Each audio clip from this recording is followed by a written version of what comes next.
ચિરાગ સોલંકી આપણી વચ્ચે છે. ચિરાગભાઈ કઈ કેવું છે તમારે? હા સર, અવાજ આવે છે? Yes hello. હા જી જી આવે છે, અવાજ ચોખ્ખો આવે છે. હું સોલંકી ચિરાગ કુમાર. વેકેશન દરમિયાન આયોજિત કરાયેલા આ અદ્ભુત અને જ્ઞાનવર્ધક ક્લિનિકલ કાઉન્સિલિંગ વર્કશોપ બદલ આપ સૌનો હૃદયપૂર્વક આભાર વ્યક્ત કરું છું. એક મનોવિજ્ઞાનના વિદ્યાર્થી તરીકે ક્લિનિકલ ફિલ્ડ પ્રત્યે મને પહેલેથી જ ઊંડો રસ છે. જ્યારે હું એમએ સેમેસ્ટર 2 માં હતો ત્યારે પ્રતિક સર અમારા લેક્ચર્સ લેવા આવતા અને તેમની અદ્ભુત ભણવાની શૈલીને કારણે એક આત્મીય ભાવ બંધાયો હતો. સાહેબ મૂળ સુરેન્દ્રનગરના છે, પણ જેમ એક સુંદર ફૂલ પોતાની સુગંધ ચારે તરફ ફેલાવે છે, તેમ સાહેબે સુરેન્દ્રનગરથી આવીને અમારા હિંમતનગર કોલેજમાં પણ પોતાના જ્ઞાનની સુગંધ પાથરી દીધી હતી. આ વેકેશનમાં ફરી એકવાર તેમના પ્રત્યક્ષ માર્ગદર્શન હેઠળ નવું શીખવાનો મોકો મળ્યો, જે મારા માટે ખૂબ જ ગૌરવની ક્ષણ હતી. આ વર્કશોપની કેટલીક અદ્ભુત બાબતો જે મને સ્પર્શી ગઈ. એમાં એક હતી કે આ વર્કશોપ સંપૂર્ણપણે નિઃશુલ્ક હોવાની સાથે સાથે માત્ર મનોવિજ્ઞાન પૂરતું સીમિત ન રહેતા બીએસસી એન્જિનિયરિંગ અને અન્ય ફિલ્ડના લોકો માટે પણ ખુલ્લો રખાયો હતો, જે ખૂબ જ પ્રશંસનીય હતું. ઉચ્ચ ગુણવત્તાયુક્ત માર્ગદર્શન જે મળી રહ્યું તેમાં ડોક્ટર પ્રદીપ આચાર્ય સાહેબ એક પ્રામાણિક અનુભવી અને આરસીઆઈ એપ્રુવડ લાયસન્સ ધરાવતા સાયકોલોજીસ્ટ છે. તેમને આપણને ક્લિનિકલ ફિલ્ડની ખૂબ જ અગત્યની અને પ્રેક્ટિકલ માહિતી સરળ ભાષામાં પૂરી પાડી છે. આ વર્કશોપમાં પ્રદીપ સાહેબ ઉપરાંત જે અન્ય ગેસ્ટ લેક્ચર હતા તેમને પણ પોતાના ક્ષેત્રમાં અનુભવો નીચોડીને આપણને સમૃદ્ધ જ્ઞાન આપ્યું છે. વેકેશનના સમયમાં આવું ઉમદા શૈક્ષણિક કાર્ય શરૂ કરવા બદલ હું પ્રદીપ સરનો દિલથી આભાર વ્યક્ત કરું છું. આ સાથે જ આ સુંદર આયોજનને સફળ બનાવવા માટે શ્રી એમપી શાહ કોલેજના આચાર્યશ્રી અને તેમની સમગ્ર ટીમનો પણ ખૂબ જ ઋણી છું. આ વર્કશોપ મારા ભવિષ્યના લક્ષ્યો માટે માઇલસ્ટોન સાબિત થશે. ભવિષ્યમાં પણ આવા આયોજનો થતા રહે તેવી આશા છે. ધન્યવાદ. Thank you sir. Thank you ચિરાગભાઈ સાથે મને સમય વિતાવવાનો સમય મળ્યો તો બહુ બ્રિલિયન્ટ વિદ્યાર્થી છે અને મને ભવિષ્યમાં તમે ખૂબ જ પ્રગતિ કરો એવી અપેક્ષા પણ છે. બે ત્રણ વાત કહી દઉં અને પછી આપણે એક્ઝામ ઉપર જઈએ. મને એવું નથી લાગતું હવે કોઈ ફીડબેકમાં બાકી છે. કોઈ હોય તો દિલ ખોલીને કહી દેજો, પછી મનમાં ન રહી જાય કે હું બાકી રહી ગયો કે રહી ગઈ. બરોબર છે? તો ચેટ બોક્સમાં મને લખીને મૂકો કે સાહેબ હું બાકી છું. 5-10 મિનિટ આપણે એક્સટેન્ડ કરી લેશું. ઓકે? એટલે જે રેકોર્ડિંગ પણ આપણે આવશે દર વખત દરરોજની જેમ. બરોબર? પછી કહેતા નહીં કે હું રહી ગયો. આપણું જેટલું એક્સટેન્ડ થશે આપણે પાછળ એને કવર કરી લેશું, એને ટેન્શન નથી. પણ આ એક જ તક છે છેલ્લી, હવે આપણે મળવાનું નથી. ઓકે, નેહલબેન ને કઈ કેવું છે? ખુશ્બુબેન ને કઈ કેવું છે? ઓકે ઓકે, ઘણા બધા કેવા માંગે છે પણ આપણી પાસે સમય નથી. પણ ફટાફટ તમે બોલજો તો બધાને તક મળી જાય. પહેલા આપણે નેહલબેન ને લઈ લઈએ ફટાફટ. નેહલબેન તમે તૈયાર રહેજો.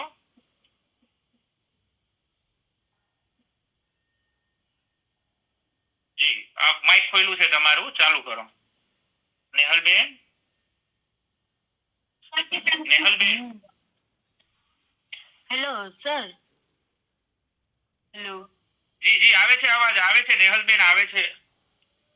સર, લેક્ચર્સથી તો બહુ ઘણું બધું શીખવા મળ્યું, પણ એક ક્વેશ્ચન હતો કે આપણે રેકોર્ડિંગ કેટલા ટાઈમ સુધી સાંભળી શકીએ?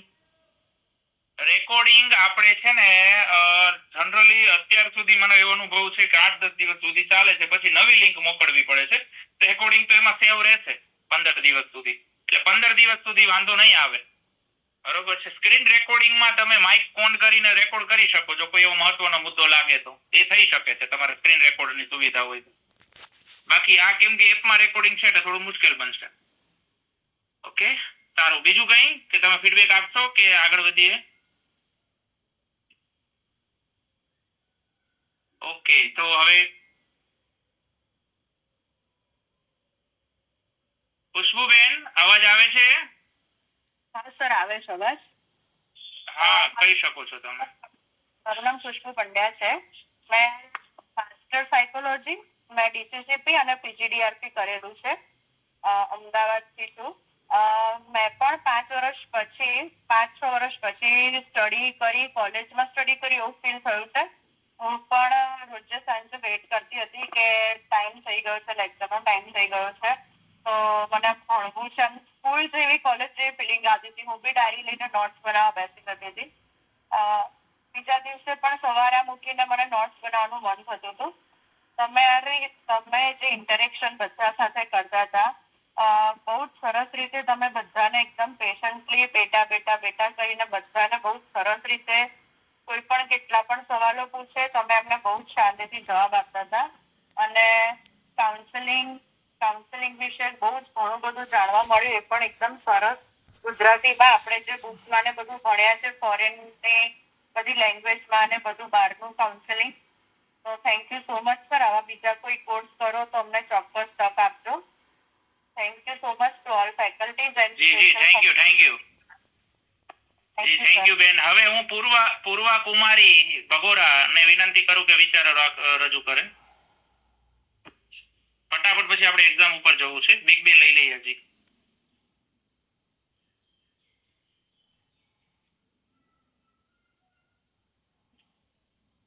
હાલો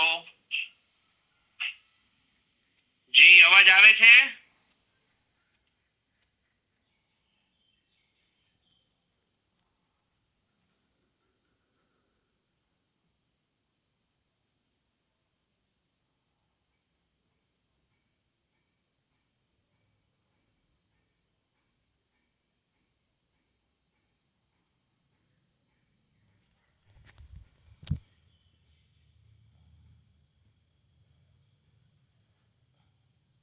ચલો છેલ્લા બે લઈ લઈએ, પછી આપણે પૂરું કરીએ. ભાર્ગવભાઈ નો એક લઈ લઈએ અને વિક્રમભાઈ નો લઈ લઈએ. ભાર્ગવભાઈ, તમે તૈયાર રહેજો. આપણે 8:15 પરીક્ષા ચાલુ કરશું, 9:15 પૂરી કરશું. ભાર્ગવભાઈ? હા સર, મારું નામ ભાર્ગવ કલસરિયા છે. હું government science college Varachha BSc microbiology નો સ્ટુડન્ટ છું. આજ વર્ષે મેં મારું માઇક્રોબાયોલોજી ગ્રેજ્યુએશન કમ્પ્લીટ કર્યું છે. પહેલા તો ડોક્ટર પ્રતિક આચાર્ય સર, આજે મને આ વિષય પર મારા વિચારો અને જ્ઞાન રજૂ કરવાનો તક આપવા બદલ હું હૃદયપૂર્વક આભાર છું. આપના માર્ગદર્શન, પ્રોત્સાહન અને મૂલ્યવાન સૂચનાઓએ મને આ વિષયને વધુ ઊંડાણથી સમજવામાં મદદ કરી છે. બાકી આ તો અમારો કોઈ કોર્સ નથી, હું તો માઇક્રોબાયોલોજીનો છું, પરંતુ આ અનુભવો મારા શૈક્ષણિક અને વ્યક્તિગત વિકાસ માટે ખૂબ ઉપયોગી રહ્યા છે. તો ફરીવાર એકવાર આપનો ખૂબ ખૂબ આભાર માનું છું. Thank you so much sir. Thank you. વિક્રમભાઈ, તમે કેવું હોય તો માઇક ખુલ્લું કર્યું છે તમારું. પહેલા તો ખૂબ ખૂબ આભાર આપનો કે આ અદ્ભુત કાર્યક્રમ કે ઓનલાઈન કોર્સ કર્યો એનો. હવે મારે એક વાત એ કેવી છે કે તમે ઘણી વસ્તુ કહેવાય ને કે અમુક સર ટીચર બોલતા અટકાય કે શરમજનક વાત છે એમ કહીને એમ જ કહી દે કે તમે આ તમારી રીતે વાંચી લેજો. પણ ના, તમે એ વાત ખુલ્લા દિલથી કરી છે એના માટે કહેવાય ને કે એક અલગ તમને બધા શિક્ષકોમાંથી અલગ તરીકે તારવી શકાય કે ના, આ સરમાંથી આપને ભવિષ્યમાં કઈ ખુલ્લા દિલથી વાત કરી શકશે. તો એક એ તમારો ગુણ મને બહુ સારો લાગ્યો. અને તમારી વિનમ્રતા અને ધીરજવાન, એ પણ મેં તમારો એક ગુણ નોટ કર્યો. અને આ તમારા જે બધા તમે કેસ આવતા તમારી પાસે, દાખલા તરીકે મર્ડરના, જો કે એ બહુ કોઈને કહેવા જેવા તો ન હોય, પણ છતાંય તમે કીધા છે, જેથી અમને ખબર પડે કે અમે સાયકોલોજી કે માં કાઉન્સિલર બની તો અમારી પાસે કેવા કેવા કેસ આવી શકે. તો એનામાં ધીરજથી કેવી રીતે વાત કરવી એ તમારો અનુભવ કીધો તો અમને ખૂબ મદદ મળી છે. આ સાથે વાત પૂરી કરું છું. Thank you so much sir. Okay વિક્રમભાઈ. દીપાલીબેન ને બોલવું છે હવે છેલ્લા, પછી આપણે પૂરું કરી દઈએ. બરોબર? દીપાલીબેન, લાસ્ટ ફાઇનલ. બરોબર છે? રાઈટ. આપણે 8:15 પરીક્ષા ચાલુ કરશું. 2 મિનિટમાં વાત પૂરી કરજો દીપાલીબેન, પછી મારે થોડી 2 મિનિટ સૂચના આપી છે. દીપાલીબેન બોલો. હેલો જી. હા આવે છે, અવાજ આવે છે. હા, ગુડ ઇવનિંગ સર. મારું નામ દીપાલી ગજ્જર છે. ડિપાર્ટમેન્ટ ઓફ સાયકોલોજી, સુરેન્દ્રનગરમાં આસિસ્ટન્ટ પ્રોફેસર છું. સર, તમારો વર્ક ખૂબ જ સરસ હતા. તમે જે પણ ટાઈમ કાઢીને અમને કંઈક નવું શીખવા માટે જ્ઞાન આપતી ખૂબ જ મહત્વનું હતું. ફર્સ્ટ તો એ કહીશ કે અત્યારે કોઈ પોતાના માટે પણ સમય નથી કાઢતા. જ્યારે તમે રાત્રે અમારે સુવાના ટાઈમે પણ તમે તમારું રેકોર્ડિંગ પ્લસ પીડીએફ જે પણ ટાઈમે તમે રોજનું વર્ક મોકલતા તે મને ખૂબ જ ગમ્યું. પ્લસ બીજી વસ્તુ એ કે તમે ટાઈમને 6 ને 5 આપણે શરૂ કરી દેતા હતા અને પૂરું થવાનો કોઈ ટાઈમ જ નતા જોતા. દરેક સ્ટુડન્ટને તમે બોલવાનો જે પણ આન્સર કરતા, ક્વેશ્ચન આન્સર કરતા એનો તમે બહુ જ સરસ રીતે સમજાવતા હતા. મને બહુ જ ગમે. તમારી સ્પીચ બહુ સરસ હતી ને દરેક વ્યક્તિ સમજી શકે તેવી હતી. Thank you so much sir. Thank you દીપાલીબેન. હવે માફ કરજો, આપણે જાજા કદાચ કોઈ રહી ગયું હોય તો મને મેસેજ થી ફીડબેક કરી શકો છો તમારા. અને કદાચ કોઈને ઘણા એવું મેસેજ કર્યો છે કે અમે સાહેબ બોલી શકીએ એમ નથી, તમે વોટ્સઅપ મેસેજ થી કરી શકો છો. તૃપ્તિબેન છેલ્લે કઈ વાંધો નહીં, ચાલો ફટાફટ તમે જે બોલવું હોય બોલી દો તૃપ્તિબેન. ચાલો, પછી એવું ના થાય કે અમે રહી ગયા, અંદરથી મનમાં ભાવ ન રહેવો જોઈએ. ચાલો તૃપ્તિબેન બોલો ફટાફટ. હા સર, હું સાયકોલોજીની એક્સ સ્ટુડન્ટ છું. 20 વર્ષ પહેલા મેં મારું માસ્ટર પૂરું કર્યું છે અને હું નીતાબેનની ક્લાસમેટ છું સાયકોલોજીમાં. અને નીતાબેન તરફથી જ મને મળી છે લિંક. પણ નીતાબેનનો અને તમારો બંનેનો આભાર માનું એટલું ઓછું છે. આ કોર્સ ભલે તમે ફ્રીમાં રાખ્યો હોય પણ એની મૂલ્ય અગણિત છે. કારણ કે અમારા જેવા ઘણા એવા સ્ટુડન્ટ હશે કે જેને અમુક સંજોગો વસાત એને મૂકી દીધું છે પણ સાયકોલોજીનો લગાવ હજી એટલો જ છે. અમારા સર્કમસ્ટન્સીસમાં અમને જ્યાં પણ એવું લાગે છે કે અહીંયા સાયકોલોજીનો ઉપયોગ થઈ શકે એમ છે અમે કરીએ છીએ. અને આ કોર્સ પછી અમે વધારે એમાં ઇમ્પ્રુવ થઈ શકશું. એના માટે ખૂબ ખૂબ આભાર દિલથી. અને આવા બીજા કોર્સ કરતા રહેજો જેનાથી ગુજરાતીના સ્ટુડન્ટને હજી વધારે જાણકારી ને એવું મળી શકે. કારણ કે ગુજરાતીમાં એટલો બધો સ્કોપ નથી એટલું ગાઈડન્સ. અને એ ગાઈડન્સને લીધે અમે અમારી કરિયર નથી બનાવી શક્યા એવું મને અત્યારે ફીલ થાય છે 20 વર્ષ પછી.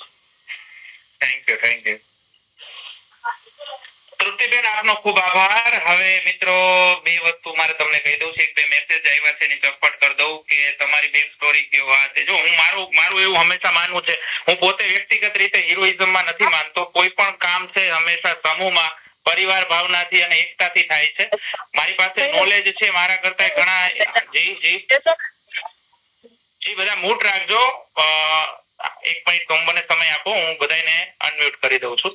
પછી આપણે વાત આગળ વધારીએ અને આપણે એક્ઝામ્પલ ટેસ્ટ ઉપર જઈએ ફટાફટ. આ એક ડિફિકલ્ટ કામ છે, કોઈ એકને જ ઓન કરવા ઓફ કરવા.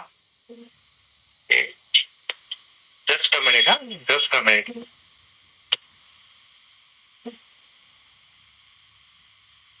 ઓકે ચાલો.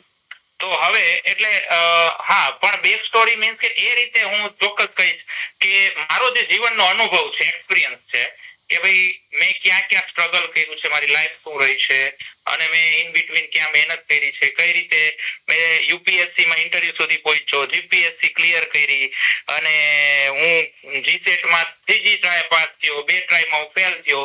તો ઘણા ફેલિયર પણ જોયા, સક્સેસ પણ જોયો. તો ઓવરવ્યુ હું આપી શકું, કદાચ તમને એના માટે મોટિવેશન મળે. પણ મારું હજુ માનવું છે કે કોઈ પણ વ્યક્તિ એકથી કોઈ કશું થતું નથી, એક ટીમ ભાવનાથી થાય છે. અહીંયા તમે આજે 200-250 લોકો છો, એમાંથી તમે આજે બીજા વધુ ને વધુ લોકો સુધી પહોંચો. તમારું નોલેજ જે કઈ મારા લેવલમાં મેં આપ્યું કે ગેસ્ટ લેક્ચરરોને એની બુદ્ધિ, એની યોગ્યતા, એની ક્ષમતા પ્રમાણે આપ્યું હશે.